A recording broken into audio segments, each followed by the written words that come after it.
अगर आपको लगता है कि हनुमान जी सिर्फ एक कहानी है, तो आज की ये वीडियो आपकी सोच को पूरी तरह बदल सकती है। क्या दुनिया की सबसे बड़ी स्पेस एजेंसी नासा ने भी कहीं ना कहीं इस सच्चाई को स्वीकार किया है? या फिर ये सिर्फ एक बहुत बड़ा भ्रम है? आज हम खोलेंगे वो राज जो शायद आपको कहीं और सुनने को नहीं मिलेगा। सालों से लोग ये दावा करते आए हैं कि रामायण में जो लिखा है वो सिर्फ कहानी नहीं बल्कि इतिहास है। और इस इतिहास का सबसे रहस्यमयी पात्र है हनुमान जी। एक ऐसा योद्धा जो उड़ सकता था, जिसकी शक्ति असीम थी और जिसे अमर कहा जाता है। लेकिन सवाल ये है कि क्या आधुनिक विज्ञान भी इस पर विश्वास करता है?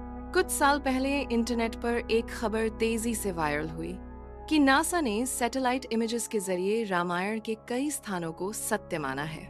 सबसे बड़ा उदाहरण है समुद्र के बीच बना एक रहस्यमयी पुल, जिसे हम राम सेतु के नाम से जानते हैं।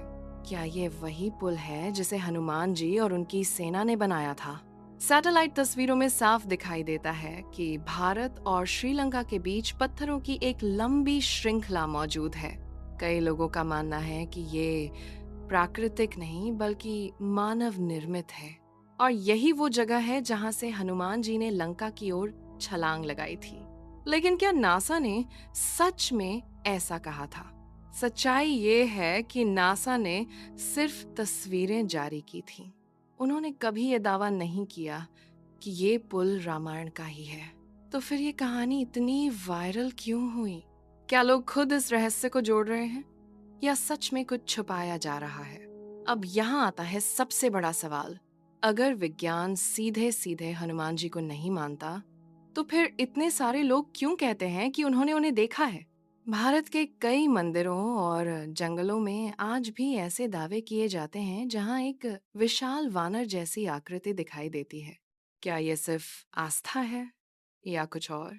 कई खोजकर्ताओं ने इन घटनाओं को समझने की कोशिश की। कुछ का मानना है कि हो सकता है हनुमान जी किसी ऐसी उन्नत सभ्यता का हिस्सा रहे हों जिनकी शक्तियां आज के विज्ञान से कहीं आगे थीं। क्या ये संभव है या फिर ये सिर्फ हमारी कल्पना है? रामायण में बताया गया है कि हनुमान जी सिर्फ शक्ति का प्रतीक नहीं थे, बल्कि भक्ति, साहस और समर्पण की मिसाल थे। उन्होंने अपनी सारी शक्ति सिर्फ भगवान राम की सेवा में लगा दी। शायद यही कारण है कि लोग आज भी उन्हें जीवित मानते हैं। अगर हम विज्ञान और आस्था को साथ रखकर देखें, तो शायद सच्चाई कहीं बीच में है।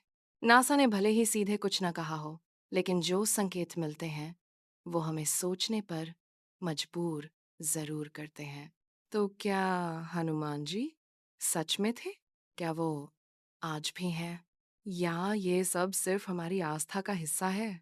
इस सवाल का जवाब आज भी एक रहस्य है। लेकिन एक बात तय है, चाहे विज्ञान माने या ना माने, हनुमान जी करोड़ों लोगों के दिलों में आज भी जीवित हैं, और शायद यही उनकी सबसे बड़ी शक्ति है।